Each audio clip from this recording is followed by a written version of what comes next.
today we are here for the presentations of Stellar Services Document Management Solution. In response, I apologize, Ms. Eugenia. In response to the ITN 17003 document management system. So thank you for joining us today. So we will go over the presentations, rules, introductions, and walk through the general agenda, which is you were allotted 90 minutes for your presentation, an hour and a half, as well as 25 minutes for your question and answer period. So again, before we jump into things, we do want to begin with general housekeeping rules. So here at JTA, we do like to start each meeting out with our safety message. And December's safety message for the authority is rock and then roll through intersections. I'm sure we can apply that at one point or another. There are 3 exits on this floor. Hi, Katie. Hi, I was just reconnecting. Okay, we were going through general presentation rules and housekeeping rules. Great, thank you. Okay. 2 exits are located on the opposite sides of the elevator, and there is an exit on the far right-hand side in the back of this floor. Okay. As a reminder, this is a public forum, so we have elected to record visually as well as through audio devices. Just want to make sure that it's clear. And we want to make sure everyone signs in. We do advertise, we do post the meeting sign-in on our procurement portal as well. Also, in regards to our evaluation committee here, we are missing 2 members. One, Robert Sayers, he had an emergency that he had to take care of, so he will no longer be a part of the evaluation process. And we have Katie Smith, who is joining us via teleconference, so she is here today, and she will proceed forward with all of the evaluation related to this solicitation. So if we can start with introductions, and then I will follow back up with the presentation rules. Can I ask you a quick question? Yes, yes. Does Katie has Katie logged on to the WebEx? Katie, were you able to log on to WebEx? It actually says, I just got it loaded, so I had to download the app, and it says meeting number or URL. So I just need to put my name in. The email should have a link that'll take you right into it. And then you got to type in your name and email address. If you get to that screen, you're on your way. Yep. Okay. Okay, so let's proceed with introductions. We will start with JTA staff present, and then we would like for you to introduce yourselves, Sure. name, position. Sure. So my name is Cylindria Giles. I'm the Contracts and Procurement Specialist here. I'm Joe Tenga, I'm the Chief Information Officer. Diane Hansen, Ethics and Compliance Officer. Sonia Williams, the Corporate Accounting and Financial Reporting Manager. Tina Roberts, Procurement Manager. Katie? Katie Smith, Executive Office Manager and Board Liaison. Thank you. So these 4 members are your evaluation committee members, okay? Continue to. Teresa Lins, Contracts Management Officer. Thank you. Frazier, the IT department. Thank you. If you want to proceed with introductions only. I'll go first. Jason Michno with OpenText. I'm the Senior Account Executive for State and Local Government in the Southeast. Greg McIntyre, I'm the Solutions Consultant supporting Jason. Chuck Ramoser, Vice President of Stellar Services. JP Harris, I'm a Senior Solution Architect with Stellar Services. Thank you. So again, presentation rules, we ask that our evaluation committee members as well as our presenters that you do not engage in conversation regarding the solicitation prior to presentation. Please do not accept any related presentation material prior to the official presentation start.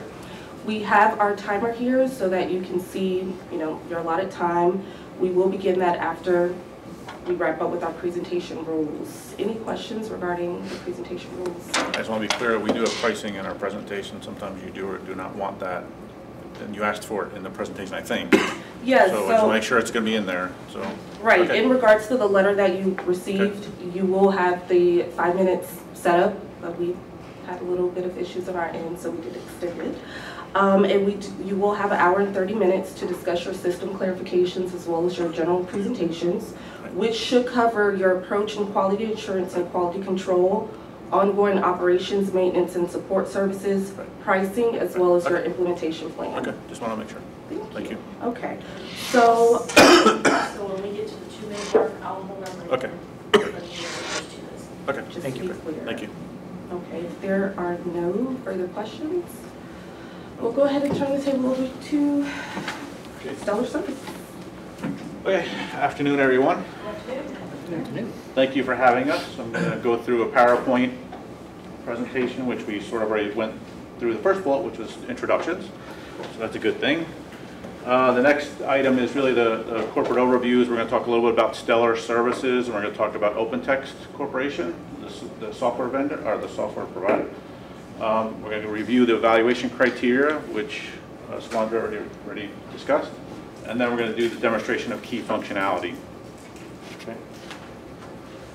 A little bit about Stellar. So we are headquartered in New York City with offices in San Francisco, Atlanta, Los Angeles, Washington, D.C., and Houston.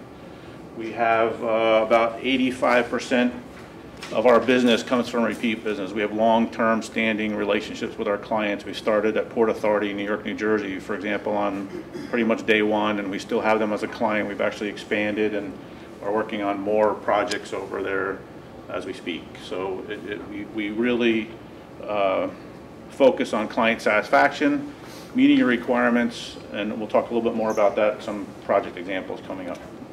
Okay. We have about 105 people on staff at the moment. We have about 20 consultants that we use regularly on top of that. Most of the folks have a post-bachelor's degree, so they're highly intelligent. We train them in these product sets. They are required to get certified through OpenText training program. We have other certifications as well, which we'll talk about in a minute as well. We are a DBE certified organization, minority-owned business, Asian. Okay. I don't know where I'm pointing over there. Oh, sorry. Our partnerships span many organizations. Obviously, one of them is OpenText. We've been a partner with OpenText for about 10 years. You want to say something? Yes. Eric, could you please remove that obstruction from the top of the screen?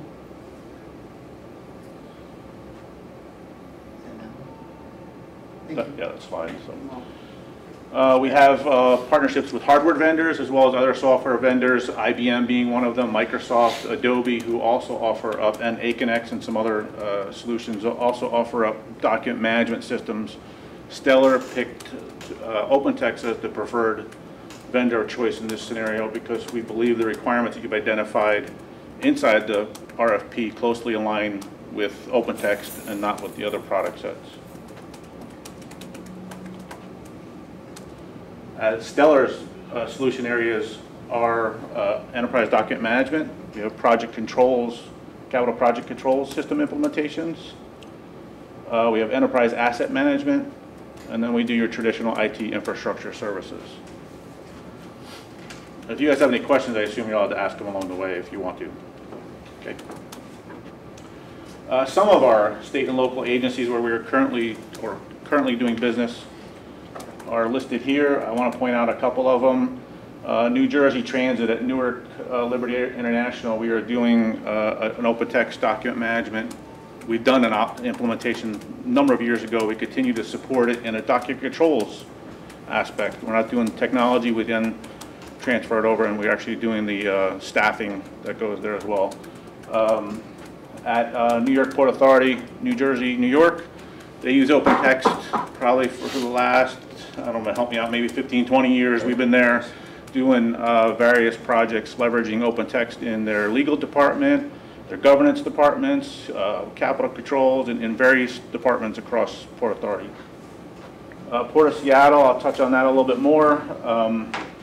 We have SFMTA that's using OpenText as their document repository. Hartsfield Jackson Airport's another great story. We've been there for 15 plus years. We just signed another contract to be there for another 10 years. So, okay. And that's the city of Atlanta too. They're actually they've implemented OpenText as well. Their watershed department is reaching out to us. They want to expand the use of OpenText in their area and leverage OpenText more than they are today. So. here's some examples of the clients and the type of services we've delivered through with these clients. You have New York MTA on here, Port Authority, New York, New Jersey, the New York State Thruway, which we'll touch on specifically about our project.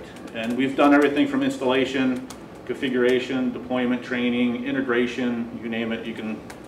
We've handled the project from start to end, right? Even identifying the taxonomy, the records management, schedules. So we've run the whole range of the entire implementation of a document management, enterprise document management solution. And that's really what distinguishes some of these products. This is truly an enterprise solution. It's for today and it's for tomorrow as you grow, as your business changes, as you need to adapt using this technology. As an example, JP, you want to talk about LAWA since you're in the room? Sure. We've been working with Los Angeles World Airports for about 3 years now. The first project we did with them involved using the integration capabilities that are provided by OpenText for linking the content management system with various types of ERP and other transactional systems. In this case, we did a significant upgrade of the vendor invoice management capability, which allows you to use OpenText technology to manage invoice processing. That included using the imaging capabilities that are provided by OpenText, as well as configuration of the functionality for managing the review and approval processes and exception management processes in SAP. So I like to further expand upon it because I don't know if he's doing it justice or not. So what happens is, the invoices come in from their vendors and contractors. It comes into their system to pay, right? And what happens, they actually scan it through a scanner. It automatically feeds into their SAP system using OpenText Content Server technology. It aligns up with their POs and their contracts so that anything under, I think they're at about $5,000 now, gets automatically paid without ever looking at it, as long as everything is matching with the invoice and the contract. So nobody ever touched those. Hello? Hey. Hey. Katie? Hello? Yeah, can you hear us? I can hear you. Okay, so you're good or? Yeah, I'm good. Okay, I'm great. good. Everything on my other phone. Okay, great. So, Thanks. not sure what happened there, but so these invoices automatically get processed, right? And it saves them a lot of touching and feeling of processing these documents all over. So, okay. In addition to this one SAP integration project, which involved our first 6 months of work there, we've also been involved in helping other departments within LAWA, like their board office, the city attorney's office, as the Los Angeles city attorney has a very large office at the airport, and other offices just adopt the technology and begin to use it just for departmental purposes. Implementing workflows and folder structures and those kinds of things to support their business practice processes. So Port of Seattle is another example where they actually issued an RFP, this is going on probably 3-4 years ago, where they wanted to replace OpenText. And we came in and actually presented 2 or 3 options for them. One was SharePoint, one was OpenText, and one was a Primavera solution. So we actually helped them understand how they were not using OpenText in an effective manner. And we are now there for the last 2-3 years helping them leverage the technology more than they were doing in the past. And for example, they had a version that was probably 5 years old. They never patched or updated or anything like that. So they just weren't happy with the product at the moment. So, but we went in, and I'll give you an example of some of the screens here. They highly customized the solution. So this is a little different than what you're asking for, right? They created this whole dashboard using all the technology that's inside OpenText to build a dashboard that's specific to a user. And the user gets to see exactly, not just what folders, but they actually identify everything by projects. What projects am I a part of? Am I a member of? I get to see all those projects in this listing. I get to see the workflow statuses for that project that I'm a part of those workflows. And it's just a fancier way that they wanted to see the information than what we're going to show you, which is still a fancy way, but they just had a very specific way they wanted to display it. Okay? The next image, oh, sorry. It's actually on the... Yeah, is I just want to point out that in this red box, what they're doing is they're actually integrating with a weather service. So when they enter their daily inspection report, if you're familiar with construction, they go through and they have to go through an inspection every day as they're building things, right? And what they wanted to do was capture the weather automatically. So we integrated content server with a weather system, pulled in the weather data for that time that they entered the form, and then now they have it recorded instead of manually trying to track it through their process. Okay. They also had a mobile requirement. You can imagine these inspectors are out in the field and they're building a new terminal or something, right? That they wanted to be able to fill out the forms right there on the spot. And this is all mobile enabled, and we'll talk about that a little bit more later on, but that's what we had to deliver. Here's another interesting project that we had been pulled into, the Tappan Zee Bridge. You guys familiar with the Tappan Zee Bridge at all up in New York? Okay, so it's a very big bridge that connects New Jersey and New York. They're going through a $4 billion project of replacing the bridge. They're actually done, almost done. People are driving on it now, right? So they were originally using SharePoint as their preferred repository of all the content associated with this big project. They quickly realized that all the images and the videos were consuming the whole SharePoint environment. They couldn't re-index, they couldn't search, and they were having a big problem. They couldn't, at some point, they couldn't even post new files into the SharePoint sites, right? So we came in and we constructed, we actually replaced the back-end SharePoint server and ultimately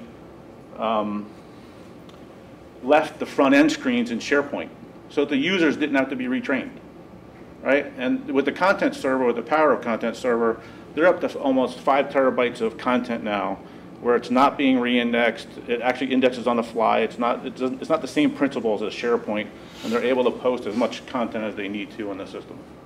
Chuck, can I just add Go ahead. something? Yeah. So this integration between SharePoint and the OpenText technology is an out-of-the-box technology component that's provided by OpenText and supported by OpenText, and that's what we leveraged to do this. Okay. I'm going to turn it over to Jason, who's going to talk a little bit about OpenText. Great, thank you. So, show of hands, has anybody heard of OpenText prior to today or prior to receiving the solicitation response? No? No. Okay, that's pretty common. We see that quite a bit. But surprisingly, what you may not know is that we've actually been around for about 26 years now. We're a Canadian-based company, largest software company in Canada, actually. And we've been in the enterprise content management and document management space specifically for the majority of those years. And the reason we're kind of a leader now in that space is because we continue to develop that platform. We continue to develop new technologies like mobile, which we'll be showing here later today, and incorporating other tools with that. There's a lot of other vendors out there, which I'm sure you saw from some of the responses that you received to the invitation to negotiate, that do just content very well, but very few that do content, do process, do analytics, do AI, do business networks all together. And that's really our strong suit. Strong suit is bringing all that together into what we call enterprise information management, or EIM. Because a long time ago we realized that not every agency, not every department, not every state operates the same. They all operate differently, and it's not necessarily one size fits all. The great thing about this platform and this approach is that as these technologies are acquired, which we do a lot of. We most recently acquired a small technology called Documentum, which you may have heard of. We acquired that in February of this year. The really great thing about that is that when we buy those technologies, we're not just buying up competition and letting it go and be sunsetted. We're actually incorporating those technologies into our core platform and providing those new tools to our customers. Other vendors out there will gobble those up because they're competition, let them go by the wayside and kind of continue on their way. At OpenText, that's not the vision whatsoever, and our customers continue to see more and more benefit from that. And with these technologies, the great thing is that we continue to evolve in how these are offered as well. This isn't 100% on-premise solutions anymore. We still offer those for customers that need them, especially in state and local like yourselves, but also in hybrid configurations, cloud configurations as well, depending on how our customers want to work. So that's a little bit on our background. Now, when it comes to the enterprise content management or document management space, this is the most recent Gartner report from last month. You can see OpenText ranks out there in the far right, top right quadrant as the market leader. And we've actually been in that space for about 13 years in a row now, out there in the forefront. Most recently, you see through that acquisition, Documentum is no longer there, obviously, but most recently, IBM has now fallen off of that as well. So when you look at a true enterprise-grade solution that's not restricted to just one area, you know, those various pillars that I just showed, OpenText is the market leader in that space. And that's why we have a lot of success in state and local, as well as many of the Fortune 500 companies as well, leveraging this technology.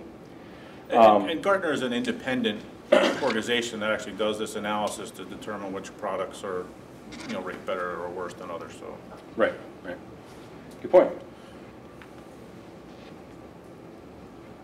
It's a little tricky. My head might be blocking it. I'm not sure. Actually, the key fob is connected. There we go. We have one more.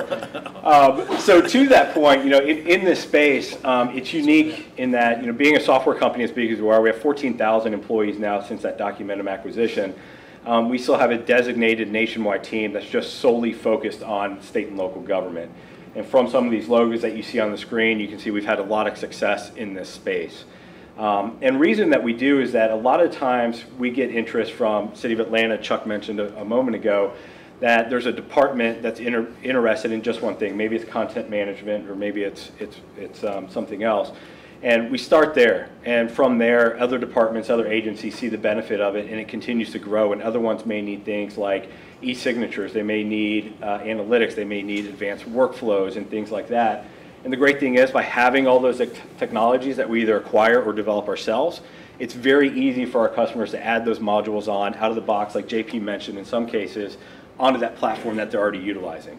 So very little work to get those other modules up and running, to make those integrations. A lot of times they can be used directly out of the box in most cases. But the really great thing about all this is that many of these logos are the same logos you saw on Chuck's opening slide, and that's because we do a lot of work with Stellar. They're a preferred partner in the state and local space. We've had a lot of success selling very similar solutions like we're proposing for JTA. Most notably New York City Transit, MARTA back in Atlanta, where I'm from, several port authorities and several counties on there as well.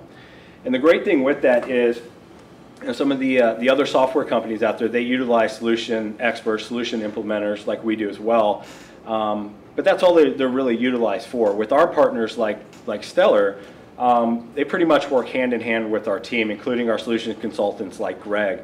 So when we're proposing a solution, when we're working on a solution and implementing for a customer, that's done hand in hand with the OpenText team, all the way from meetings like this, responding to your solicitation, through implementation, training, ongoing support as well. So it's always dual support from both the implementer as well as the software provider, which is very rare to find with a lot of the larger software vendors out there.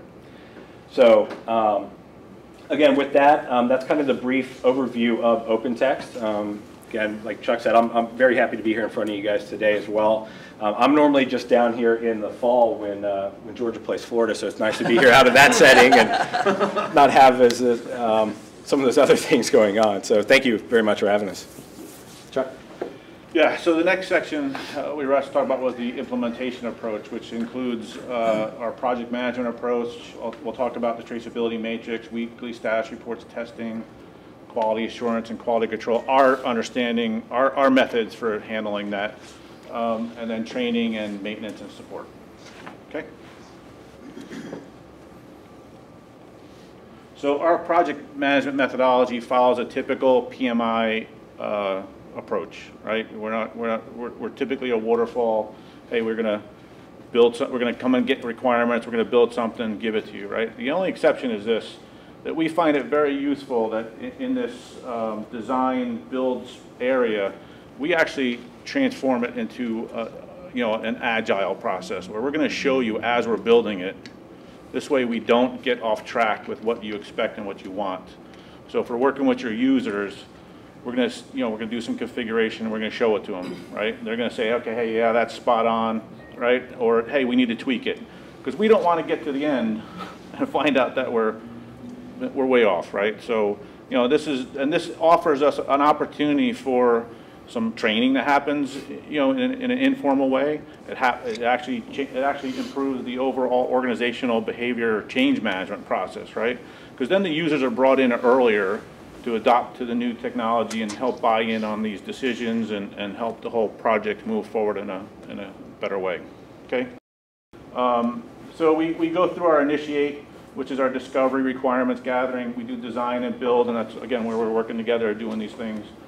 We do testing, which we'll talk about a little bit more, and then we actually go live and deploy it. And then we actually have another phase called continuous improvement. Again, I'll touch on that in a minute. So, okay. Any questions? I do, sure. Actually. Regarding the agile approach inside the design build phases there, I'm all for that. It works very well. The problem that I have is with the concept of having a signed solution design document. What, as I would understand that SDD to be, that would be what is starting input and finalized when you're done. So it's going to be morphing the entire time that you're doing that agile process. Correct. Benefit of the signed part. Just a starting point. Just a starting point. This way, we're on a similar page, and we can go back to say, hey, here's what you asked us. Here's what we think you asked of us, and we built it for you, right? We configured it for you, right? It's just a starting point. These Chuck, things are. Can I jump in? Yeah, go ahead. So he's the Scrum Master. So typically, what we'll do during design and build is we work with two primary documents: a functional design specification and a technical design specification. The functional design specification will be our first design output. After we've gone through, requirements identification, everything, it'll be our design proposal to you, with it described in a manner that should be understandable to a layperson, someone who's not, an IT specialist. Once we've done that, then that's when we start to shift into this sort of agile-like approach, and basically what we're doing is rapid prototyping. And really what we're trying to do is we're trying to use those prototypes to really confirm our understanding of the design as we're starting to blow out what would actually be the technical design. As we move through that iterative prototyping process, we're actually building the technical design specification. So the technical design specification actually becomes the output at the end of that agile process. It becomes our stick in the ground, if you will,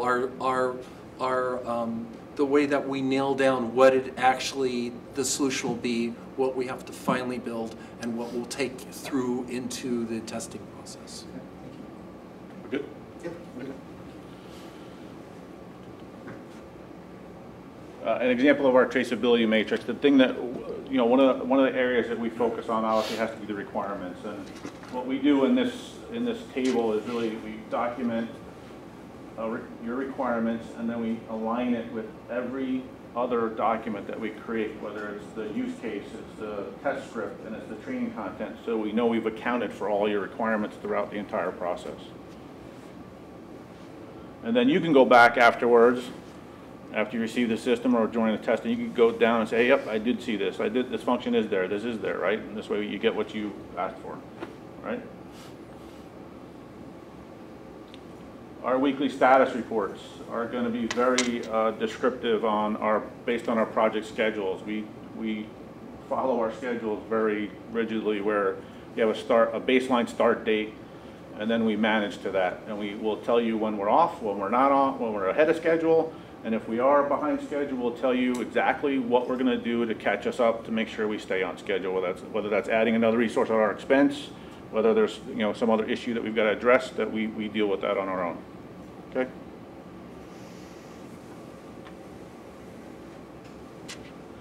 Testing. Again, we believe in 2 layers of testing at least. I'm not talking about events, but 2 layers, right? Stellar is going to take on unit testing on our own. So whatever requirements you give us, we're going to configure. We're going to go through this agile process with you. Even before we hand it back to you to say user testing, we're going to go through testing, and you're going to see all the results of our own testing. What we fixed, what we adjust, what we addressed, what we changed, whatever else we had to do in order to get it to a state where you see the fewest possible issues during your user acceptance testing. Chuck, do you define the test plans for us? We do, yes, we will. Thank you. Yep.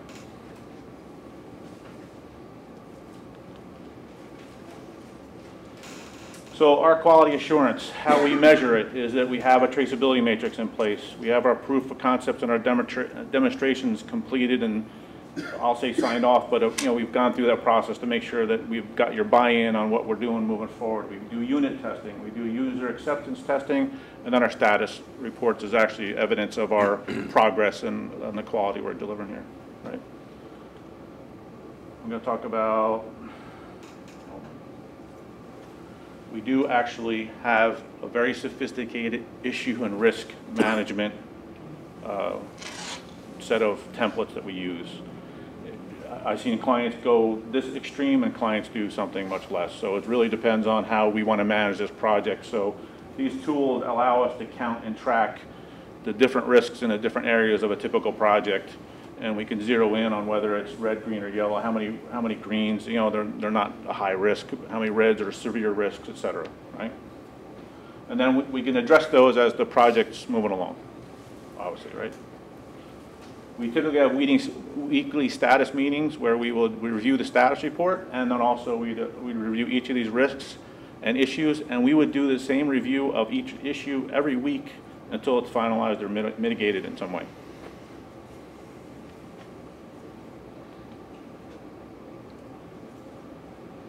And some of the risks or issues could be even like, you know, resources, or, you know, maybe there's some decision that needs to be made on your end. Hey, we got two people on your team telling us the same thing. We need a decision from management to tell us what to do, right? Or finalize something. So quality control, which is a different subject for us, right? So in the quality control area, what we do is we assign another senior manager, often a vice president, to review another project manager's work and documentation, and often our CEO is the person that actually does this review. More than likely, I haven't been on a client yet that the CEO actually will meet with your PMO team one-on-one on 4 or 5 and ask you how the project's coming along. Our goal is to have you as a referenceable account no matter what it takes. I talked about Port of Seattle, right? I'm going to be open and honest here that, you know, we ran into a little bit of issue at the beginning, you know, and what we did was we were on a lump sum bid. They wanted more than what we originally proposed for out of the RFP, as usual, right? But we held it up and said, we're going to deliver whatever you want. And we've been there for the last 3 years helping them even further expand it more than what they wanted originally. So, and that is our dedication of our CEO, who really, truly expects to have referenceable accounts all the time.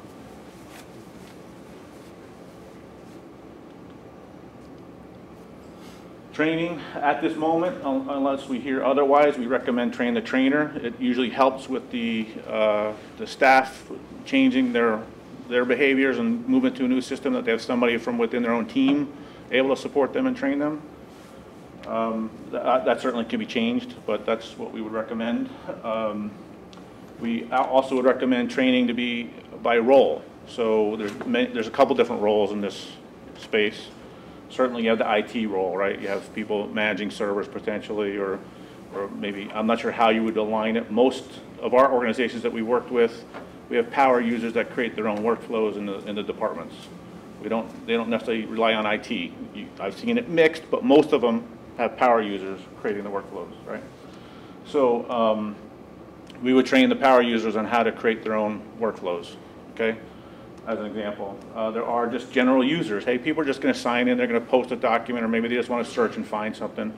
They don't need to go through all the other training.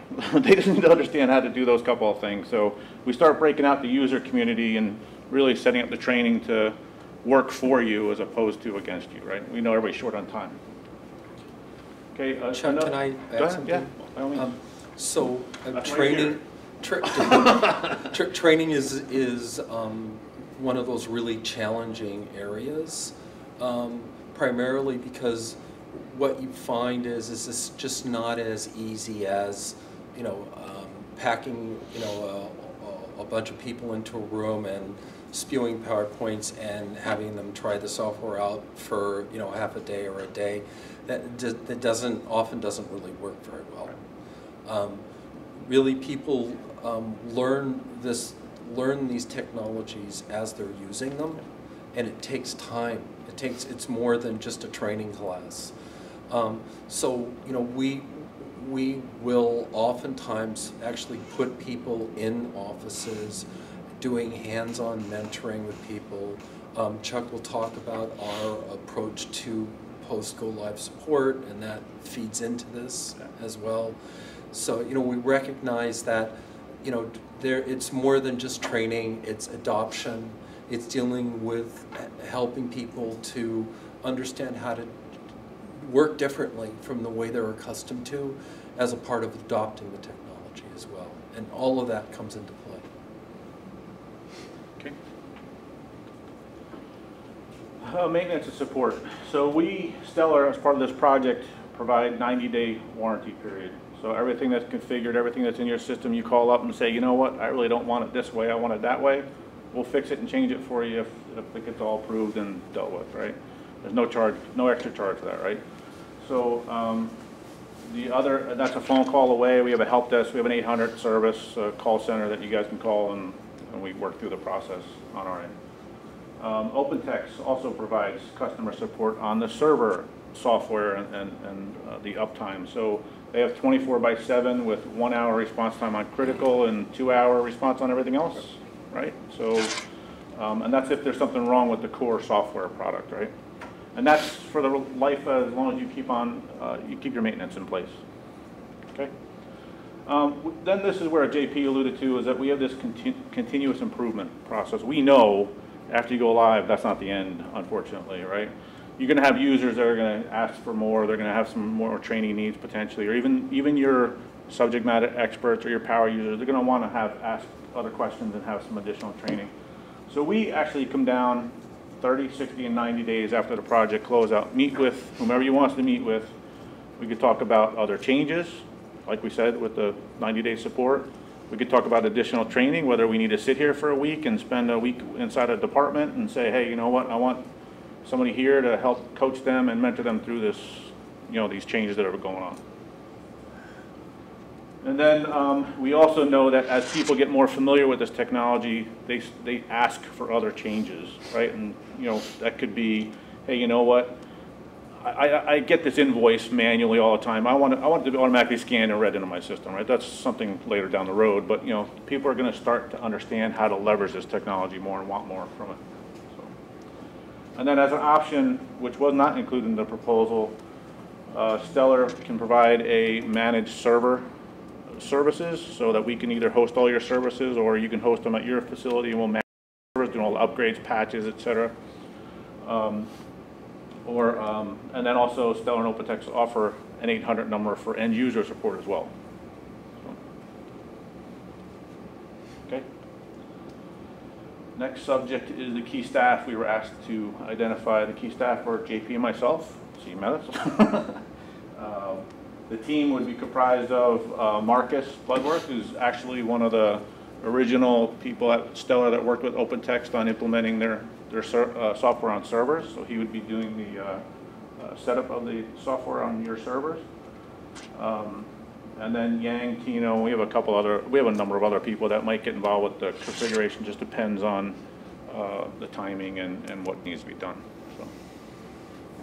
Okay. And then you have Jason, who's the OpenText person. Obviously, if there's ever a problem that Stellar's not performing, you can go to Jason, and Jason can come beat me up or something.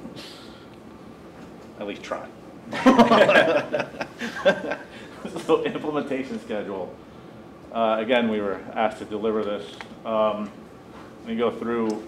I made certain assumptions. I know the delay with the storms going through and everything caused a lot of delay. So I switched some dates around. So let's just pretend we get notice to proceed on December 4th, which was Monday. we need about a month for a notice, for a contract, finalize a contract and stuff. That's what I put in with the holidays and stuff. And let's pretend we really started our first day on-site kickoff meeting was really January 8th, right? So roughly a month after we get NTP. So from January 8th through the go live date is July 25th, roughly 6 months that we can set the software and go live with what we identified in the, what you folks identified in RFP and what we put in the proposal. Okay, that includes the 2 integrations. That includes setting up the software. And you see the first 48 days are really, that ends up being about 30 days where we're on site creating, identifying the requirements, documenting those things, and then reviewing that with you and giving you about 10 days to review those documents for input and changes, whatever else. Okay? Any questions? We ultimately have the 90-day warranty period in here from July 26th through the end of November. And then we consider the project complete at, essentially November 29th. Obviously, the date's going to move a little bit, but with the NTP not happening on Monday. So, okay. Pricing. This was asked for us to bring along. This is what we put in the proposal based on the RFP. Now, I do have some indicators over here, these pluses and minuses, and the start item is the content suite. That is the core product that you have to buy, right? That actually has 20 other modules inside it, from records management. They'll do all the workflow. What else, guys? Help me out. We'll get into that. Okay, so you'll get into that a little bit more. But that's the core product that you have to buy for the, I assume, 300 users at this point. The next product is this platform for external access. We put a quantity of 500,000 requests. That could be 499,000 too many for all I know, right? So, so that price would change considerably based on whatever you tell us the actual volume should be, right? The application governance and archiving from Microsoft. This is where you can connect content server with SharePoint if you wanted other users to use SharePoint, and that might be, again, that might be something that you leverage. SharePoint users, maybe you have an existing SharePoint farm that you don't want to change their user behavior, they got screens set up, etc., that we can leverage that. If you don't have SharePoint at all, we can certainly remove it, right? The 2 next lines are for Brava, and that represents the base unit and the other part of this to view all formats. We have 100 users for this. Again, we're not sure if all 100 need it, or if you're only looking at your CAD department. So that number may change a little bit here and there on the exact quantity that you tell us. Electronic signatures, we put 300. I suspect all 300 employees don't need to sign things, but that's certainly another number that may change around. Right? Content intelligence is the web report writer, and we have 5 authors. I think the minimum is 5, if I'm not mistaken, so you're sort of stuck with that number. And then you have the content server mobile. I suspect all 300 people don't have mobile devices. Again, that number would change. That's a small number anyway. And then you have our implementation services of about $300,000. Chuck, can we walk back through a few of these definitions? Sure. So, starting back at the external access read-only transactions. So, can you define for us what constitutes a transaction? You want to help me out, guys? Because I think that's actually if you want me to describe it, I will. It's like a user signs in from the outside, doesn't have a named account, and actually is extracting some sort of documents from your content repository. So, like in a FOIA type request. Would it amount to a data download, data upload, or a edit to metadata? Any of those? All of those? You guys need to help me out. It's probably best for us to get a formal description of that and get that to you, but my understanding is that it is any of those 3. Okay. So what my concern would be is if I'm attempting to deal with a document from front to back, I'm going to sit with a document for maybe a minute and a half where I'm going to scan in a document, and that's a transaction, and then I'm going to... I don't mean to cut you off, but I'm going to. This is for users that are not in your environment. So this is beyond the 300 users, this is like external public people, right? I understand. Okay. But still, someone external would have those capabilities? I could provide someone externally those capabilities? You can decide Sure. what capabilities you want to That's- provide to the external user. Yeah. So let's imagine someone like yourself is coming to our procurement portal that we set up using this, Yeah. and we ask you Yeah. to submit 7 documents, various sizes, Right. to fill out some information about yourself, to push it through a workflow. Yep. And will that now amount to be 6 separate transactions, or is the collection that I just described just one transaction, one interaction, a JTA? So you don't have to answer that now, but that's what I'm trying to get Right. to. and- Yeah, we'll get some that clarity clarification. around that exact Thank description, you. definition. Okay, what's the next question? Did you have a couple of questions, or is that? Yes, sorry.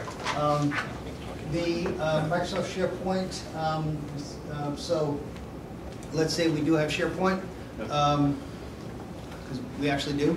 Yeah. Is this if we wish to retain and interact with the two, to use the Yeah. SharePoint front end or SharePoint back end, either or? What's If a little you- bit fuzzy on what that does? Chuck, do you want me to Go ahead. take this? So there's actually different options for the way this SharePoint integration can be used.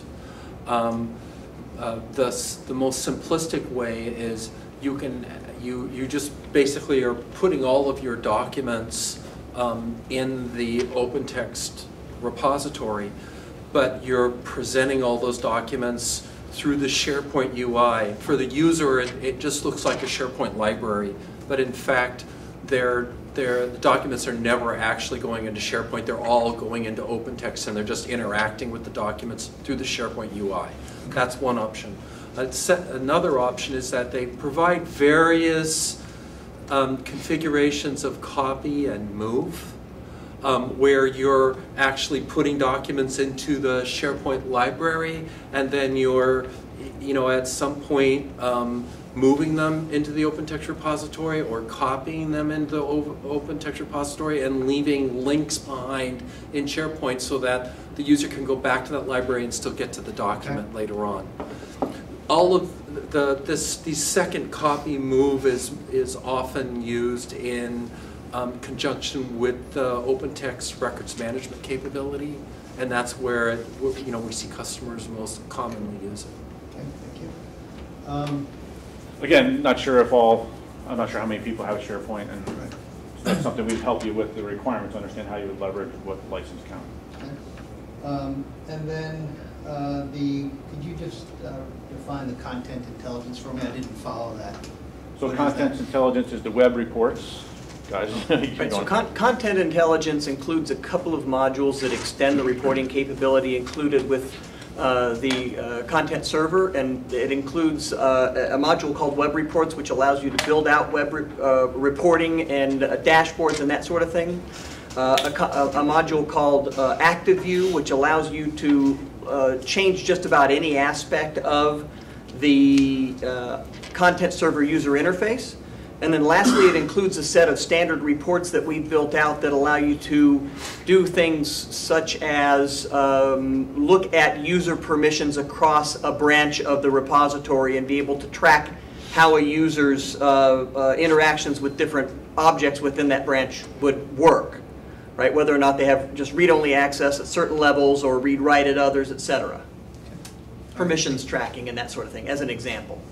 Yeah, so we use some of those reports to come back at that 30, 60, 90 to tell you exactly what users are using the system, right? And then we go back to say, hey, maybe they need more training. So.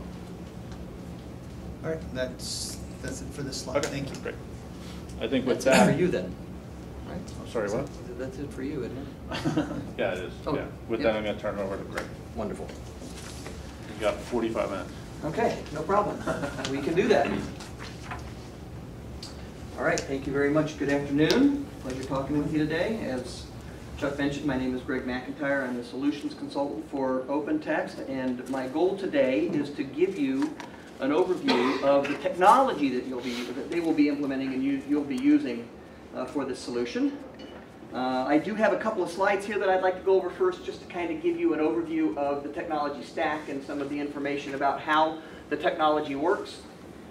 In this first slide, what we talk about is basically the process that all of the content that goes into the system goes through. It starts off with acquiring the content. So you've got to get the content, you've got to put it in the system somehow. And so that is the capture piece of this. That capture could be as simple as a user dragging and dropping an item from their desktop into the system. It could be moving content from another system into here in a migration path. It could be taking paper documents and scanning them into the system, running them through OCR or whatever you need to do. So there's a number of options for being able to capture that information. All right? Beyond that, then, we get into being able to classify that information, records management classifications or other types of classifications such as document form types, etc. We get into managing and adding permissions and security around that document so that we can ensure that just the people who need to have access to the document or who should have access to the document get to it. Beyond that, then, as we move through the life cycle, we get into the ability to either archive or dispose of that document. So depending upon your policies and the way these documents are supposed to be handled for each case, a set of rules through the records management arena will be set up, a set of schedules, if you will, and those schedules can manage how that document is disposed of at the very end. Maybe you move it off into an archive server, or maybe you just delete the document and it leaves the repository entirely. On the top then, we have the different out-of-the-box environments that we work with for line of business applications. So we'll explain in just a minute that we can integrate with any line of business applications, but there are a number of ones that we have a lot of in our customer base, and therefore we have built out these out-of-the-box integrations into those environments. SAP for things like human resources and transactions, financials and that sort of thing. Microsoft, we mentioned our integration into Microsoft SharePoint as one. We have integrations into a number of different Microsoft applications, including the Office desktop, Exchange, SharePoint, and just directly into the desktop itself that's included with the system. SAP also has things like success factors and other things. So there's HR applications, and there are Salesforce for CRM is another example of out-of-the-box applications that we provide. We can do that across just about any device type. So it could be a desktop, it could be a laptop that gets disconnected from the system, it could be a tablet or a phone if you want to use it that way. On the bottom side then, we provide the ability for you to abstract and manage all of your underlying storage. Now what that means is that as a document ages, it might be on its, on your fastest storage to begin with, as it's being used and modified and manipulated. And then as that document ages, it gets used less and less, or it gets accessed less and less. And so you might want to be able to move that document into cheaper storage medium. The only thing the user sees when they click on that document is it takes another second or so for the document to pop up on their screen, but it's still there and it's still exactly the way the user would normally manage to see it. Ultimately, that document could be moved into some long-term archive storage, such as AWS Glacier or something like that. So there's a number of different options for where that document ends up, or if it even ends up out there on archive at all. So what we're talking about today, and what I will show you today, is the Content Suite platform. It is the basis for everything that we do for content management. It includes a lot of capability, just about everything that we discussed before, except for maybe those applications that we talked about across the top, integrating directly with line of business applications. And it includes the ability for records management. It includes the ability for permissioning and security around the document. And it does include things like the ability to share out documents to contractors or other people, so that if you have a need for document collaboration inside or outside of your organization, you could use something. It's not a named user license, but it does require that the person give you an email address, and then you can then assign them with either read or read-write permissions to a specific area of the repository. So there's a number of capabilities that are included with this. But on top, and that might solve your other problem, or not solve the problem. That might be a different way of handling these other users, because it's called Tempo Box. Yes. And it's just like Dropbox, right? So You set up and you have unlimited licenses essentially to have external people come in to deal with that from what I know. Right, so it's not a general public type of thing. It is, oops, my plug came out just a moment here. It is a named user in that you do need to specify an individual to come into the environment or to be able to download and manipulate those documents. However, if you're sharing with contractors or you're sharing with common construction vendors, people, right? vendors, etc. This is a good way to go about it because then you can set up specific areas of the repository for them to interact with, and maybe it's just their contract, or maybe it's just their invoices, etc. Then you don't have that transaction fee at all. Again, I think part of the requirements is to help us, both of us, understand how to leverage the technology better.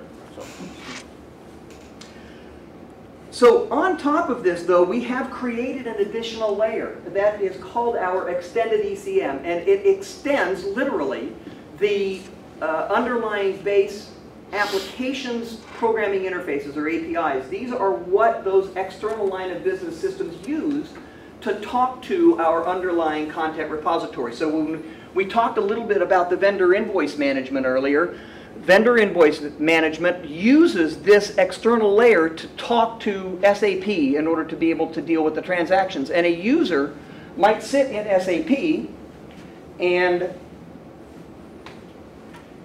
access the content from SAP, but they're still seeing the SAP user interface. They're not going into our user interface. So they're in a comfortable environment where they already have been doing all of their business. And all they do is click a button that says show me invoices from in there, and that then reaches down into the content repository and brings those invoices up and displays it for them. And that's Oracle ERP too, and other, right. Whatever finance system you're talking to. Yeah, SAP is just an example. PeopleSoft, Microsoft JD SharePoint Edwards. works the same way. We have the ability to use so that Microsoft SharePoint reaches down into the environment. There are a couple of options there. What Chuck was describing earlier is an application called Application Governance and Archiving, which literally offloads all of the documents from SharePoint, so it takes them out of your MS SQL database to optimize that environment, places them into the underlying content repository where now you can govern those. You can add permissions, you can add, you can put them through workflows, you can add records management onto them, etc. So one of the ones that I wanted to mention is, I know you do use engineering documents, so we do have this extended ECM for engineering, and that is really a complete engineering project management and engineering document control process built entirely within our content process, so that you now have the ability to control all those engineering documents as opposed to saving them out on a network drive someplace and not knowing who can get to them and see them. Do all your design review and all those kind of things that happen. All the reviews, etc. Thank you very much. Is that included with the offering? No. At this point, that is not, and so that's something that we could talk about as you go through the prep. I don't believe it to be very expensive, and usually you have maybe a couple dozen users. It's not usually a whole organization. So. Right. It's not an all or nothing. Yeah. So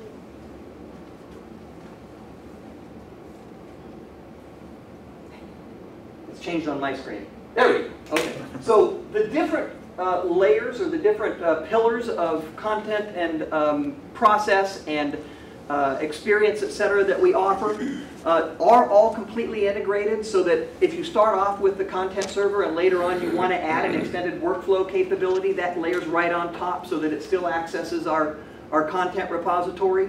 And then on top of all of those, as I mentioned, we do build out all of these out-of-the-box integrations into a number of line of business applications, but we're not limited to this. Just about any line of business application that you use can be extended and integrated with our content process. I also want to point out that all of this is available over web pages. You don't have another client or anything to deal with. Right, and we'll show you those, as a matter of fact, at least from our user interface. All right. So just to begin with, there are 5 live demonstration scenarios that I'd like to go through. All right, and that are these are those 5. My screen keeps changing. This is really weird. I apologize, but it keeps getting brighter and lower, and I'm wondering if I don't have a power issue here somewhere. So we'll start off with talking about the navigation using our user interface, keeping in mind that the content that you see, yeah, it seems to be, at least the little light on the back is working fine, so, all right, I'm just going to ignore it. So we'll talk about navigating using our user interface, keeping in mind that if you have integrations into other systems, the users of those systems may not see this user interface. They would see one that's built specifically for integration into their environment.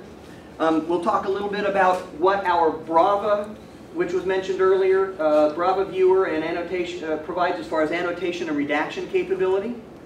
Brava, by the way, is also a tool that you can use for viewing CAD files outside of your engineering document. If you were interested in using that ECM for engineering, you would any other user could view CAD files within Brava.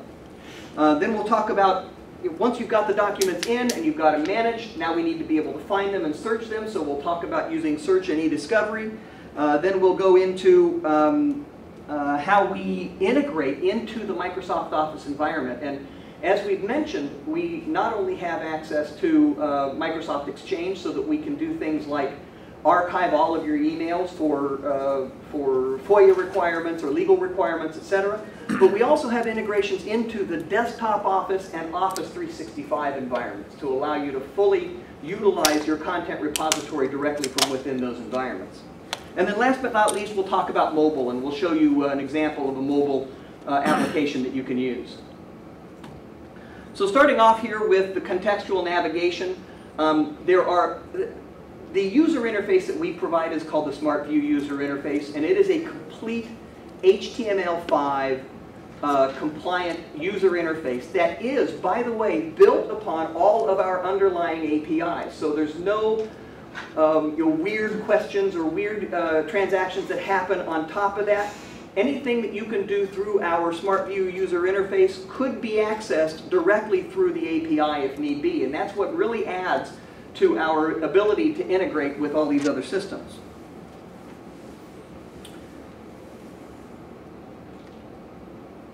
All right, so what we're looking at here is an example of what I call a landing page within the environment. So a landing page is looking at information in the repository in context. So I have navigated to a specific folder, and you can see across the top right here, these are that's the breadcrumb trail from which I navigated to. And you'll notice that there are tiles in here, and each of these tiles can be configured to meet your exact needs. And in this case, we've configured them so that we've got this title bar across the top, which gives you a little bit of information. You see where you are, we're in the law department. You see some activity that's happened within the law department. And then on the lower left here, you see a report on what's happening. So you can see here, and let me shrink this down a smidge. There we go. Maybe that's a little better. So you can see exactly where all of the cases and case files are within the organization. All right? That is dynamically tied to the cases that you're seeing here on the right-hand side. So on the right-hand side, we have what's known as a related workspace. And what that is a collection of things. In this case, it's legal cases. It could be projects. It could be construction. It could be POs, whatever. Yeah, right? whatever, right? And so it's a listing of related topics for which are important in this particular area. In the center then I've got this dynamic quick links area, and I'll show you where that's built at. Each of these are configurable tiles. 99.5% of what you do within our environment is not going out and creating custom programming. It is configuring either the application itself, so things like records management, that's all configured into the application. It is configuring these tiles to display that information exactly how you need it. And there's really two ways to configure these. The first one, as I mentioned, is these landing pages. The second one we'll go over in just a moment is called a persona. And there's a slight difference between the two. But so we can go in here and click on these tabs, and these tabs now allow us to see different information. So now I'm looking at the document structure that is underneath the law department. So I can now place out here maybe template files, for example, on different cases, or I can place out here workflows that you can go and launch if you need to, etc. And then we have a little sort of about us thing here, which exposes out now the team. So now you can go in and this is sort of a social environment of its own in that it encapsulates all this. You can go in and see who the team members are and what their roles are. So that's another important task to understand, is that these are all role-based, right? They can be either department-based, role-based, or user-based, or location-based rather. So, but I as a user can go in here and click on my profile, and I can now see a bunch of information about my profile. I can see who's following me or who I'm following, and I can go in and make some just basic configuration settings, there we go, within this environment in order to allow me to see just exactly what I want to see.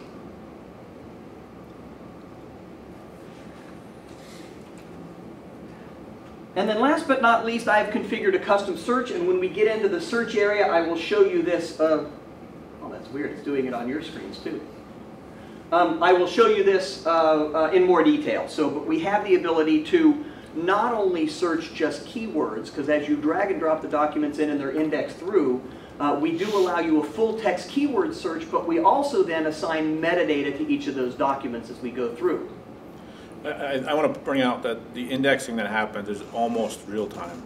So as you're posting content into the system, you could then within a few short, I'll call it seconds to a minute depending on what's going on, you can actually search through those documents again. Tools like SharePoint and other ones, they tend to have a routine that runs every prescribed time, and then they index everything, and that's when you can search, right? So the other thing about the metadata, I don't mean to be stealing your thunder, no, you're gonna get this.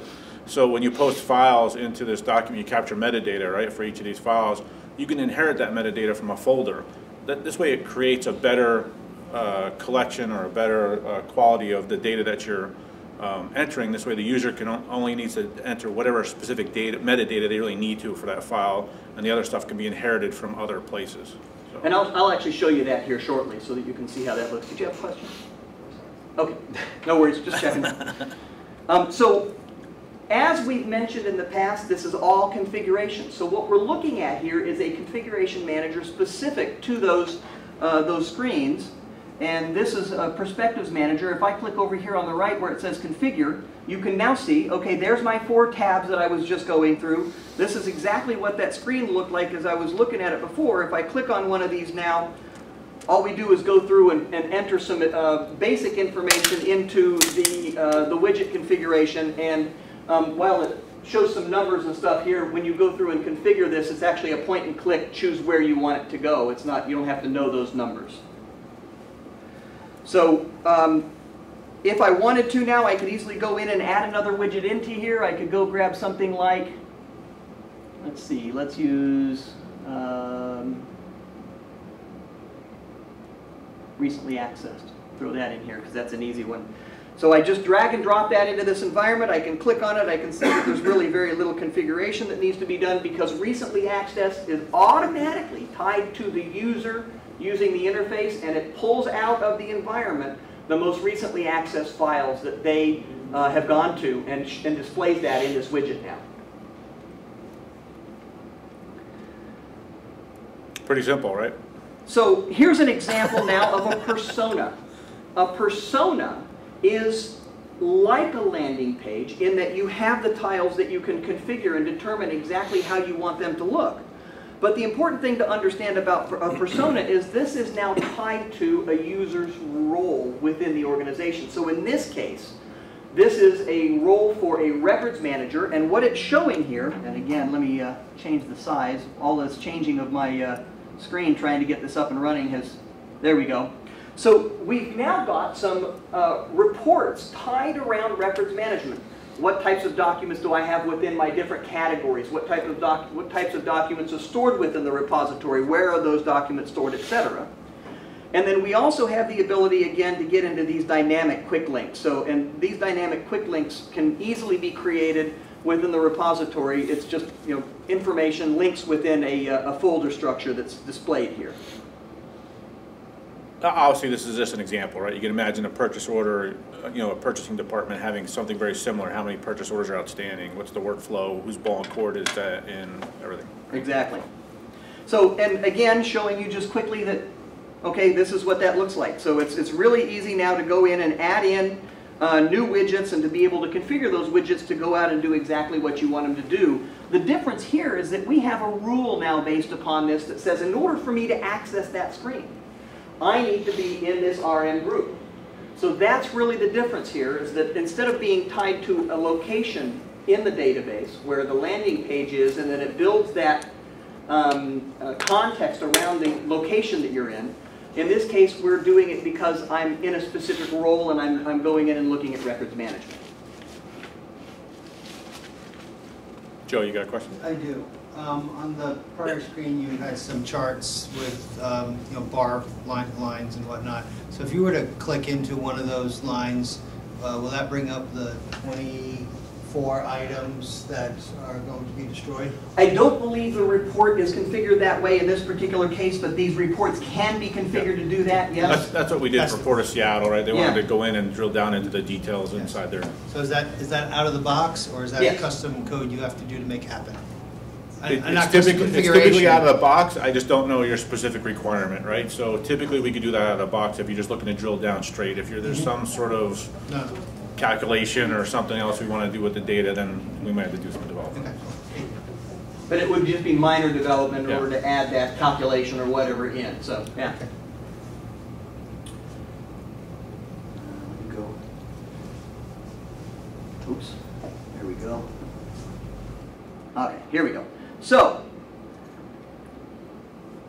contextual navigation gives you a nice way to display the right information to the right user at the right time and give them all that they need to do in order to complete their task or complete their role. Or perform their role, rather. So let's talk a little bit about Brava. Let me just show you an example of a Brava screen. I'm running short on time, so I'm not going to get into a whole lot of detail here. However, if I just click on one of these files, you'll notice that it now brings up a viewer. Yeah, okay, good. So, Brava Viewer provides you with the ability to view about 200 or so different file types. So it's very diverse in its ability to pull information in and view the information by the individual. However, there is some additional capabilities here that's not just viewing. So I have now the ability to go in and create annotations. What I'm going to do is just pull up some existing annotations. Whoops. That's not what I wanted to do. So you don't need to have the source software on your computer, right? You could open up almost any file that I know of without having the source application. CAD, WordPerfect old files, whatever you can dream up of. I've never seen anything that's not been opened. So exactly. You can open and view, can you edit? So okay, that's what we're getting into here. All right. So yeah. It is not a native editor. Right. What it allows you to do is do annotations, which are in essence layers on top of your original file. Right. So from this environment, it maintains your original file and then allows you to annotate and add on top of that. Now, once you've gotten to a point where these annotations, or even for that matter, redactions, I can show you really quickly here where we can go in and do redactions. Which one is it here? It's the automated one that I want. So it has built into it a certain set of patterns, and these are easily customizable and configurable by Stellar. But if I go in with just these out-of-the-box patterns right here and I click OK, it has found 3 different items, and I can click on details and it'll show me that those were phone numbers. So I have the ability to automatically now redact within here, and those, you can see them, they're in red here now, the lines crossed out in red. Those are not burned into the original until you go out now and publish this. So once I've created all the layers of annotations and redactions that I want, and I've come to a document that I now want to be able to publish out, I can simply go up here and say, now I want to publish this to PDF. Okay? And it goes through a little widget here in order to get everything set up. It determines whether or not you want to publish it external to the environment and maybe send it off to a constituent or someone, or if you want to create this as a new version on top of what you've got within Content Server. Okay. So question on the redaction itself. So is the redaction undoable by people like myself who will open up a PDF and see that there's layers on top of layers and whatnot, or is it actually replacing that region with redacted red line or black line? Right, great question. So what it does is on the annotations piece, it actually burns all the annotations right into the original before it publishes off. On the redaction piece, it goes a step further. Not only does it remove what you can see on the top of the file, but any underlying data that's in that file underneath, it will also take that out so that it cannot be reconstructed. Okay, thank you. Now, you can keep a copy of the source file and Sure. only give certain people access to it, No, but that's not the purpose, right? Right, exactly. Yep. And then also the other part of the question is this, you're able to do this by going click, say, you know, manually redact automatically. Sure. Right? So it's a manual automation Right. you're doing right Well, now. correct. But is there a way to automatically automate it? Yep, yep. There is. Yep. There is, Okay. absolutely. But those are the rules and the way we configure those, Okay. that other screen So you on just saw. file upload into Yep. this folder Yep. of this type, Yep. if someone's putting stuff in Yep. here, I want you to redact whatever I upload. Yep. Right, you can Exactly. create a process so that it keeps the original here, then does a redaction, and then puts that redacted copy over here, for example. That's great. Additionally, this could be used in combination with the workflow engine that's Right. within Yes, the that's repository where I was as Exactly. well. kind of Exactly. getting at, yeah. Right? Exactly. So you're actually, you know, doing it, reviewing it, improving it. Right, and that's the reason why you can still see underneath the redactions right here what's there, is because we haven't published it out yet, so that hasn't been fully removed, but you still have the ability now to pass this on to the next person in the workflow and have them be able to see what was there before you finalize that redaction or do an approval or whatever needs to happen. Thank you. All right, so So the other thing about this Brava tool, just so you know, when you actually get two Word documents, for example, you want to do a comparison of what's changed. It'll actually tell you what's been inserted, updated, or deleted in a nice little graphic. Sorry, you keep on going. But it's really pretty cool technology that it'll allow you to see the comparisons. That's any kind of files, by the way. You could actually take a PDF and compare it to a different Word or something, and it'll try to tell you the difference as well. it So- gives a red line almost. How smart are the credit card redactions? Is it looking at the first 4 digits to determine if it's Visa or MasterCard? Is, you know, We can set is those different rules to lengths? do that, exactly. So we Is didn't this customizable? Yes, Yes. yes. Oh, absolutely. So what this allows you to do is to simplify reviews, for example, or give you a much better way to go about being able to publish out documents. So let's go quickly into search. Before we do that, though, I did want to show you one additional thing that I forgot to show earlier, and that is as you hover all of these different documents within the environment, you'll notice that this little toolbar pops up. All right, so I can do a number of different things, and I'll show you a couple of these in just a moment. But first of all, I want to click on this little I for information. And what that does is it now gives me all of the information around this, so the metadata around this document. We've got some general information on what type of document it is. We've got a little thumbnail that has been generated here of the first page. But we can also go in and see, here's the records management information. Now, if you're not a records manager, you might not have the ability to modify this, but at least you'll be able to see where it is if you need to. You could also pull that out so they can't even see it. And then last but not least, here's information that was, as Chuck mentioned earlier, we have the ability to inherit information from the folder that it's placed into. Because these were placed in a specific folder and that folder had metadata around it, this legal case information was automatically inherited in. So it knows who's the owner of the case, it knows what the case number is, you can put notes in here, etc. So there's all kinds of capability for that metadata as you put it in. Now, the metadata could be automatically inherited, it could be manually entered at the time that you put it in, and it could be set up as required so that if that metadata is not there, the user has to put it in when they do it. Now, that does add a step onto the user, so you have to be careful about how you design your hierarchy in order to minimize that if possible. Because if you drag and drop 100 documents into the system, you don't want to have to sit there and manually type 100 different times what the document is for. I've seen people take that, I've seen people use this and they have somebody enter a code and it goes out into their ERP system and pulls other data in. Right. And then it reassigns that workflow to the people from whoever's identified in the accounting system, right? So, you know, there's all different things you can do with this capability. So, go ahead. So let me just go backwards a little. So if a document type is in there and the records retention is coming up for someone to put it in, and say, I do records management. Okay. I do public records and the redaction. Okay.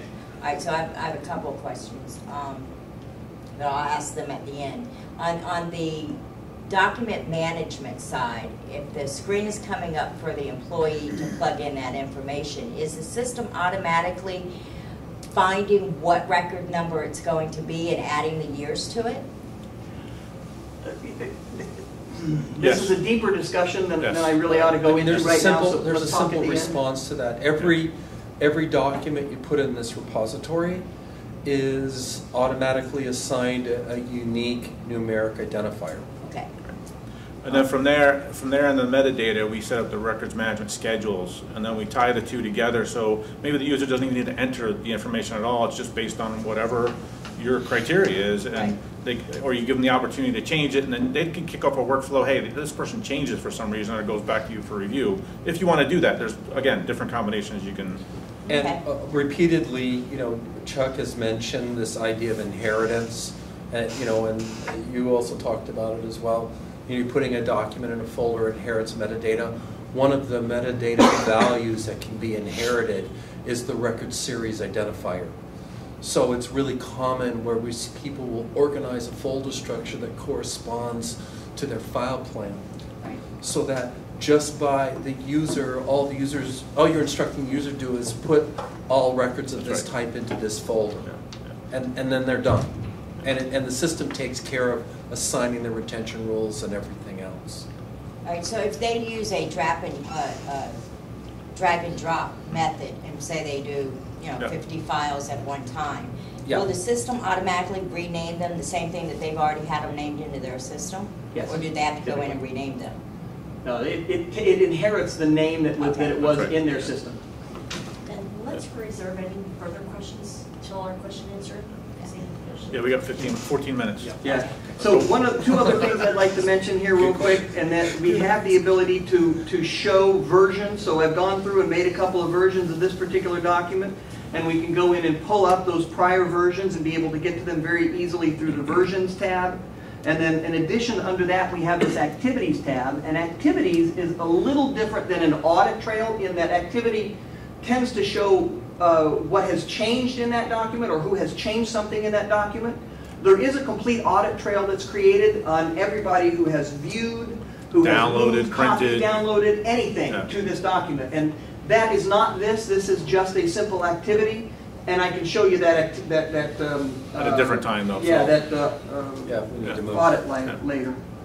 And that whole security is built around allowing people to do those functions. If they don't have to download, you turn off that security thing, and we'll never be able to download. So real quick, I just want to show you that we do have a complete search capability. Each screen has this little search icon here, and you can click on that, and this little chevron next to it allows you to narrow down your type of document, and all of these are configurable. You can determine exactly what you want in this area we call the slices selector. Okay, so you can make a slice of the database be just documents, or a slice of it be a particular area of the repository. But I can go in here and I can type in a search. So let's just do something like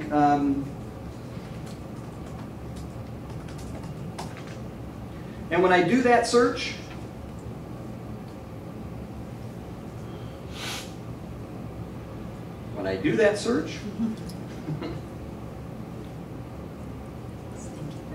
it is thinking. It's normally not this slow. Yeah, well again, keep in mind that all of this running is running on a virtual machine just on my desktop, my laptop here. So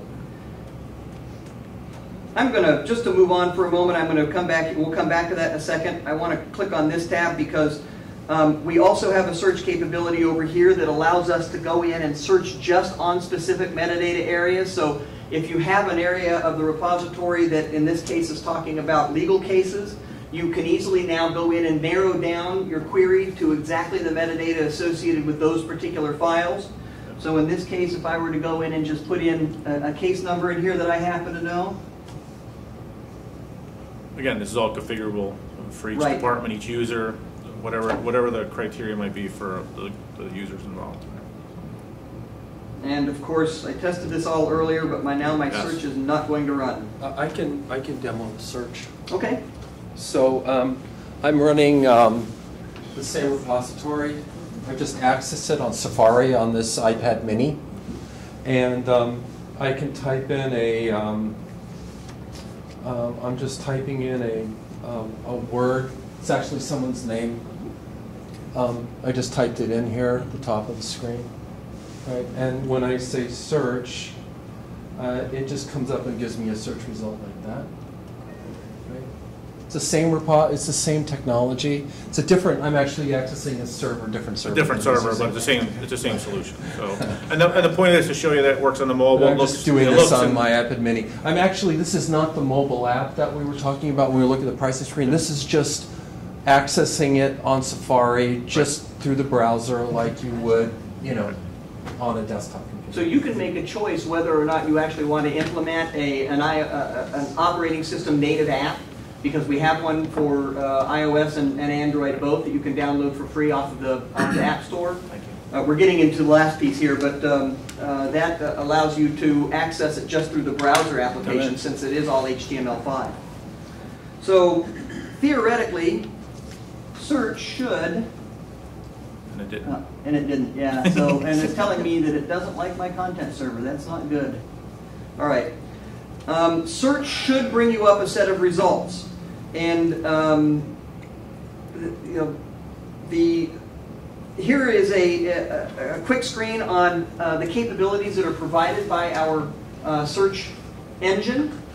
So everything from wildcards to fuzzy search to the ability to use true Boolean and or not.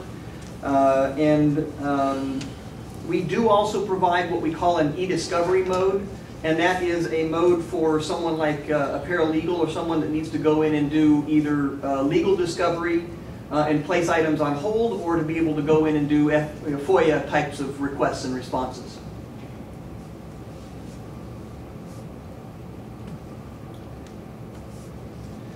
So let's just, in our last, 7 minutes or so? 9.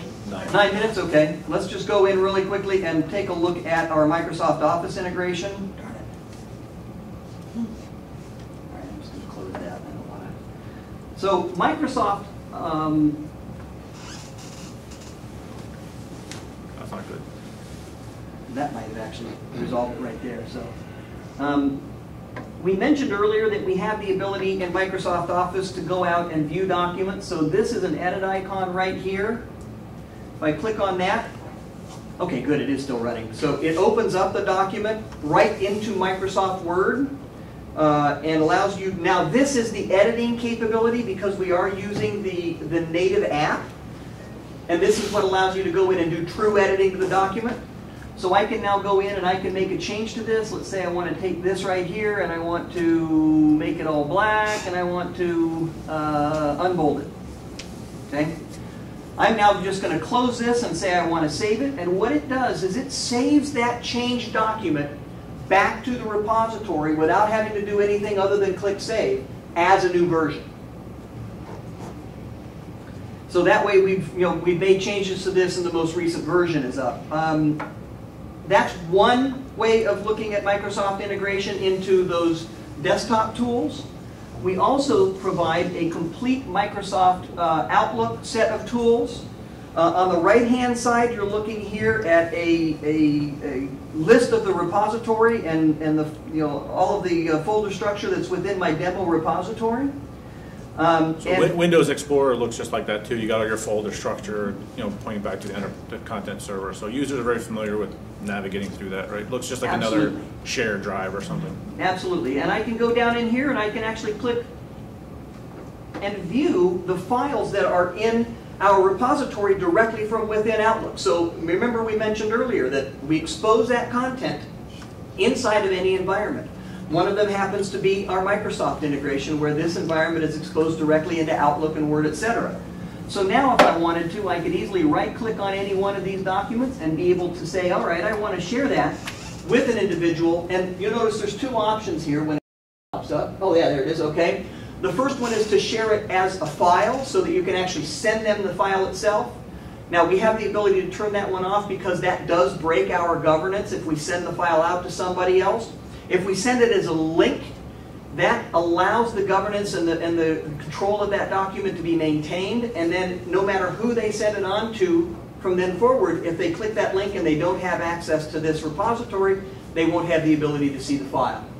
So it maintains all the governance. So this way they can open it up, use Word, save it right back to the repository without, you know, having to do file save as and find the repository if you send the links. Correct. In addition to that, we have integration into so we get notifications sent out from the environment to individuals so that they can now go in and look at what's happening in particular areas within the repository and have links out if changes have been made. We also have the ability to integrate into the workflow so that as workflows are processed and somebody has a workflow step to accept or reject a document, they can view that document from right in here and either click on accept or reject from their email, and it will automatically do that action within the workflow. And they never have to go back to the content server, right? They're just doing everything right out of email, right? Which is where we spend most of our time. Right. And then last but not least, I have the ability of doing something like a drag and drop. So I could grab a document that's within my repository. So here's one that's got a document attached. I could either grab the document itself and drag and drop that into my repository just by doing this. Or I could grab the entire email including the attachment so that if you want that full context, I could grab the entire email including the document and do exactly the same thing. And when you do that, the email and the attachment are separate objects. Their relationship is maintained in the repository, but they're separate objects. They're both given their own identification in the system, and they're separately indexed. So this solves a really big problem that people have with email. You're searching for an attachment, but to find the attachment, you have to find the email. By moving it into the repository, you can search for the attachment and find the attachment without having to find the email. Exactly. So we've already discussed the mobile piece, but there are a couple of things I wanted to mention here. Hopefully I've got a couple of minutes. Records management. So I'm not sure how deep we need to get on this. We can have a further discussion when we're done, but we do provide complete legal hold capability, complete disposition reporting capability. Dispositions and records management can either be maintained centrally or it can be dispersed to the different business units and departments and allow them to maintain their own records within there, or to be able to, you know, determine the disposition of their records within there, depending upon how you want to do it policy-wise. We also provide you with, and it's just a certification typically for the federal government, but oftentimes it's used by state and local as the DoD 5015 certification. We are perpetually certified under DoD 5015, which basically allows you to understand that we're going to maintain that, that capability, that certification forever. Okay. That's both baseline and classified certified as well. Correct. One of the very few that have both. And when you're doing dispositions, the disposition process can also be connected through workflow. So basically you can route a disposition list in a workflow to the record owner, have the record owner approve the disposition or reject the disposition, whatever the case may be, without just within the workflow, without them having to do anything else. Right. It's all sort of built into the records management. OpenText is also, I mean, there's a lot of really deep capability in this records management system. But you can also control document deletions and record deletions, and it actually has a capability where, you know, perhaps you've granted full permissions to users in a department. If they delete something, it looks to them like it's deleted, but the record manager is notified and can approve or reject the deletion through workflow. Okay. So quickly, we're talking about workflows. I do just want to show real quick through a screenshot that our workflow environment is completely integrated into that SmartView user interface, so that any tasks that a person may have automatically show up in their desktop and they are able to get to them easily through here and complete those tasks. But in addition, it's as simple as just clicking on an object within the repository in order to be able to launch a workflow. When you do that, what you see is a screen similar to this. Of course, it's configurable for your workflow, and it allows you now to go in and fill in the necessary fields, add any documents or anything, and then just click on Start to initiate it. Just a quick example of what a workflow looks like. The workflow designer is a drag and drop environment similar to what we were looking at earlier, only much more sophisticated.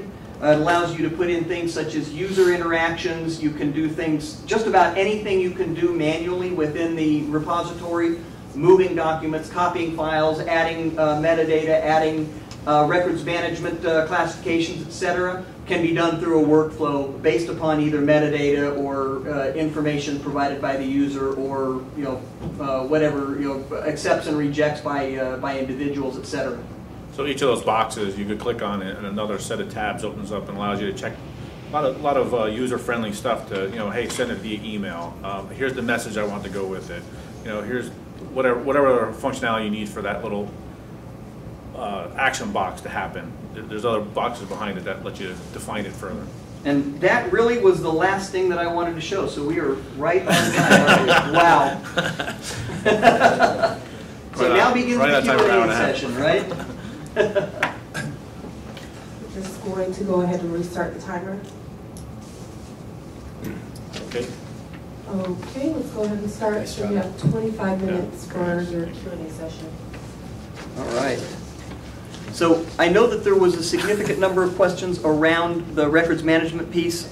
We can address those now, or we can wait and have a more in-depth conversation. It's up to you. Well, now, I think I understand the records management portion of it. I wanted to ask you, is the records management, the public records, and the redaction, is that all built into it, or is that an extra cost?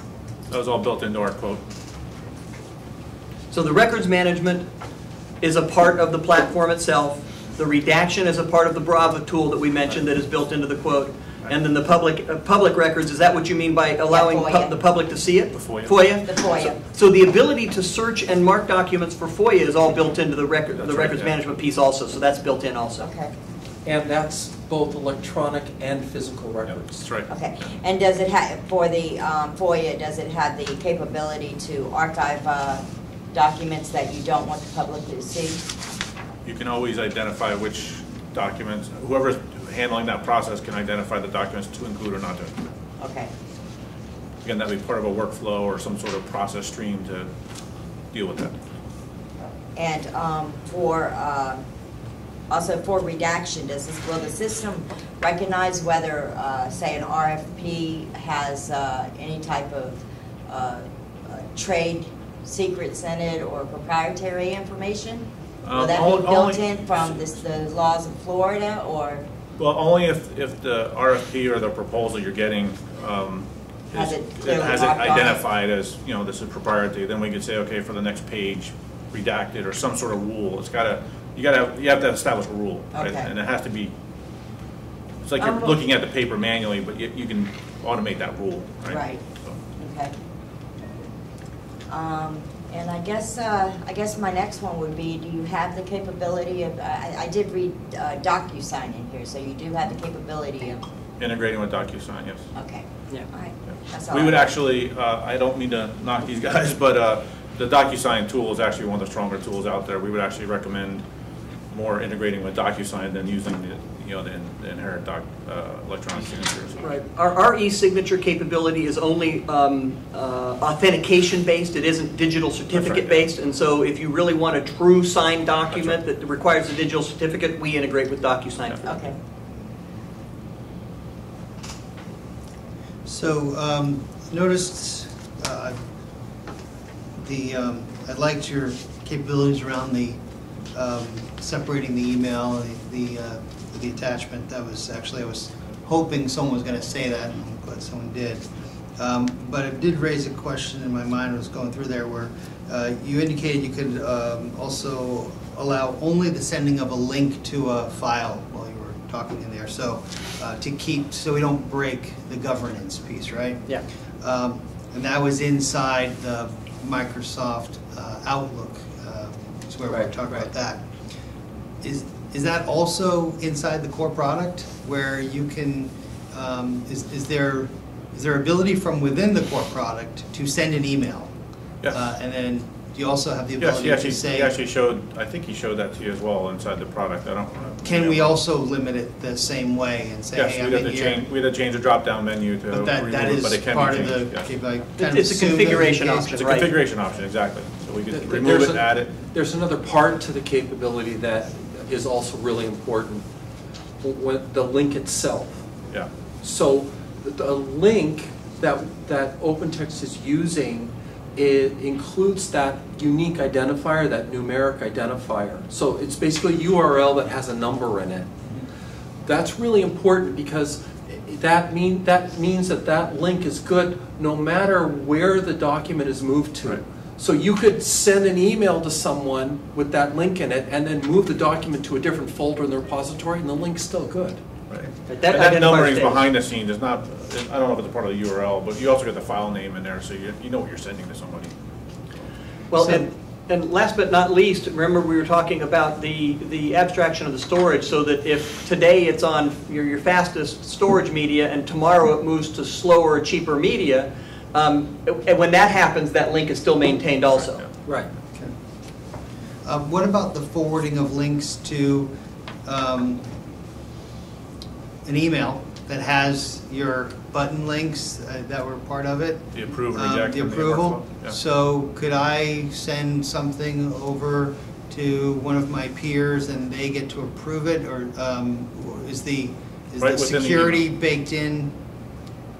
Is the security, would it know, how does it know, because now we're in an email, that I'm the guy who actually has the right to hit the approve button, or once I hit the approve, does it ask for credentials and all that? So, you see what I'm saying? Just receiving an email is not cause for me to be allowed to approve something. I can forward it to all my friends and they could approve it, and they're not real approvers.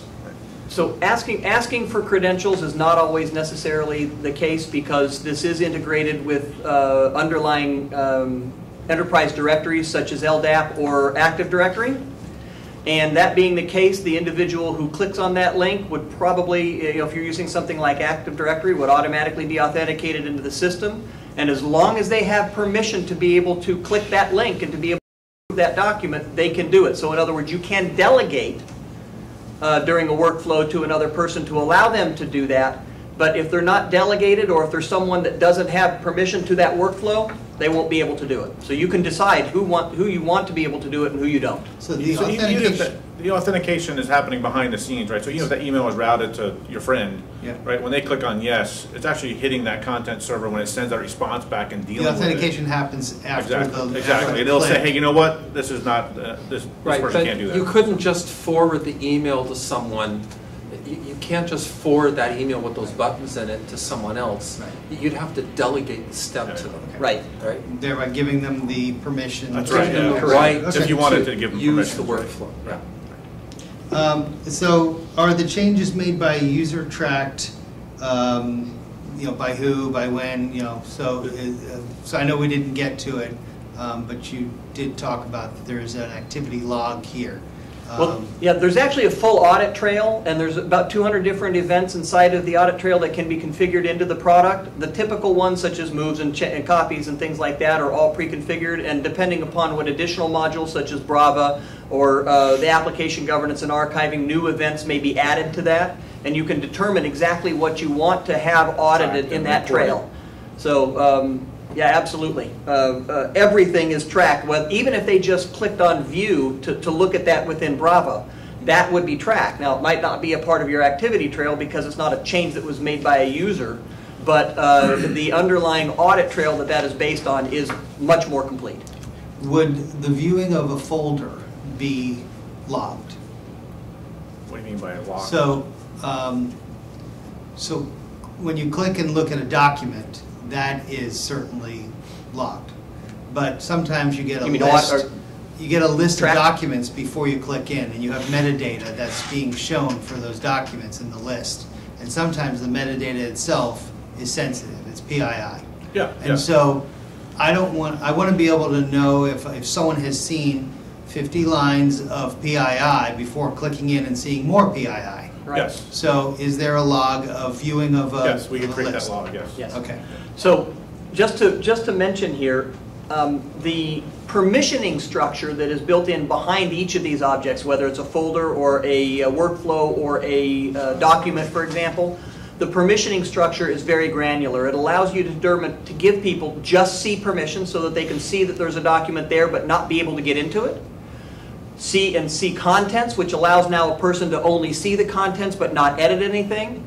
There are a variety of different levels of modify, which includes see and modify metadata underneath, as well as permissions within Brava, such as allow printing only through Brava, so that a person couldn't come in and print the document unless they were using the Brava client, and that can be controlled.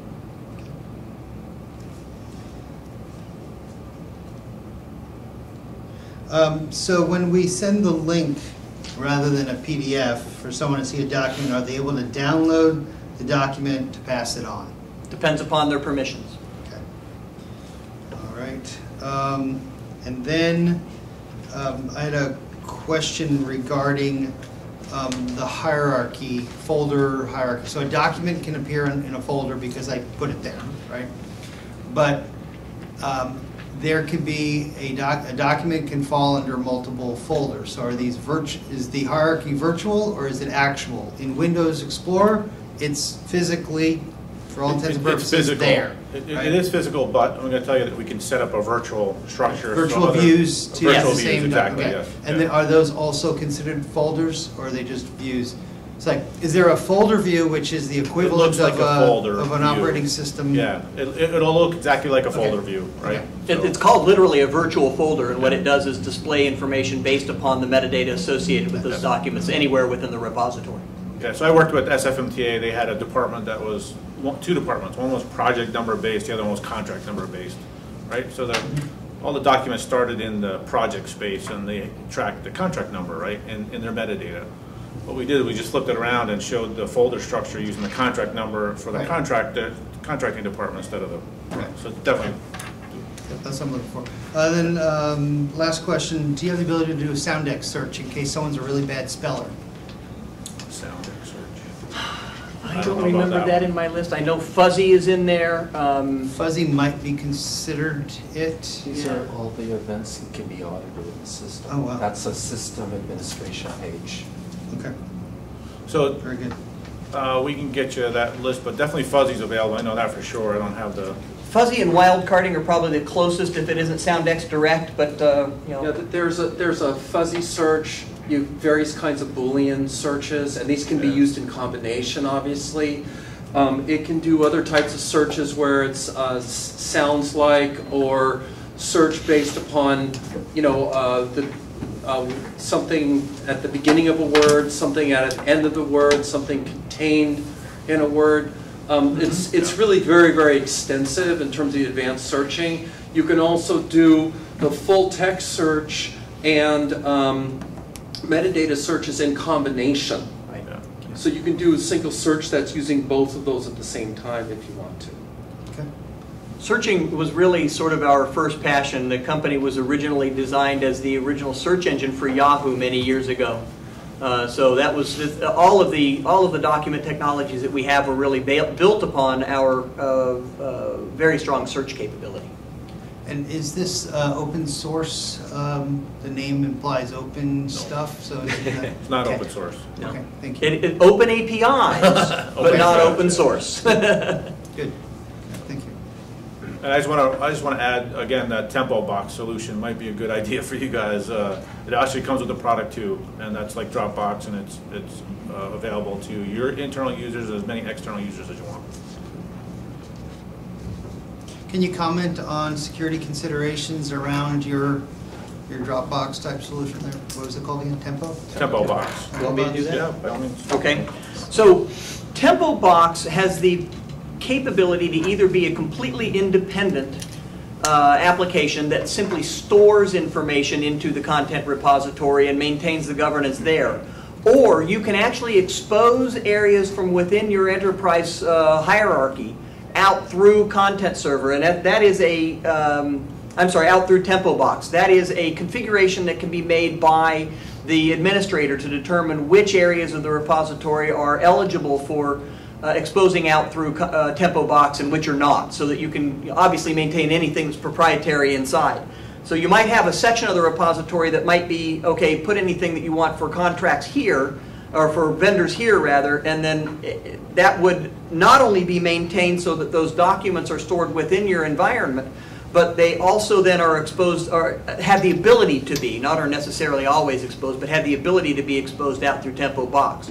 The user can then determine whether or not they want to expose that or not. Are you guys familiar with Dropbox? I am. Mm-hmm. I'm also familiar there's some security problems with those kinds of tools. So, Right. Yeah. Let me tell you the use there's some case really someone- specific features of this Tempo Box technology that speak to this issue. Number one, the system administrator can define who can use it and who cannot use it once it's installed. Right. Secondly, the system administrator can define what folders or areas of the repository can be shared and what cannot, right?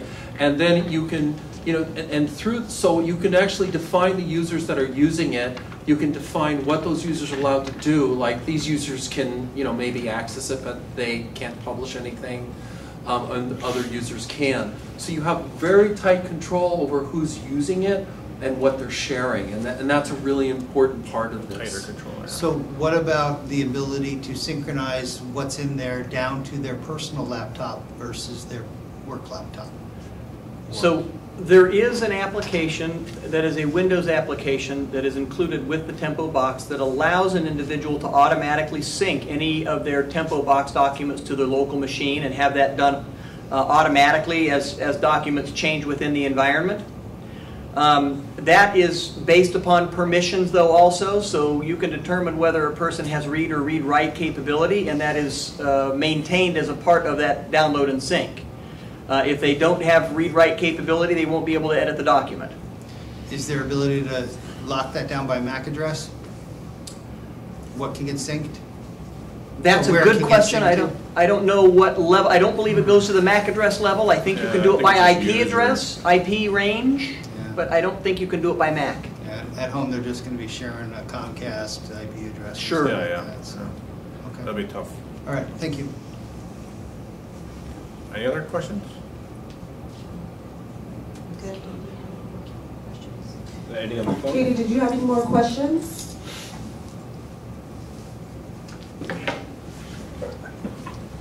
I don't have any more, thank you. Thank you.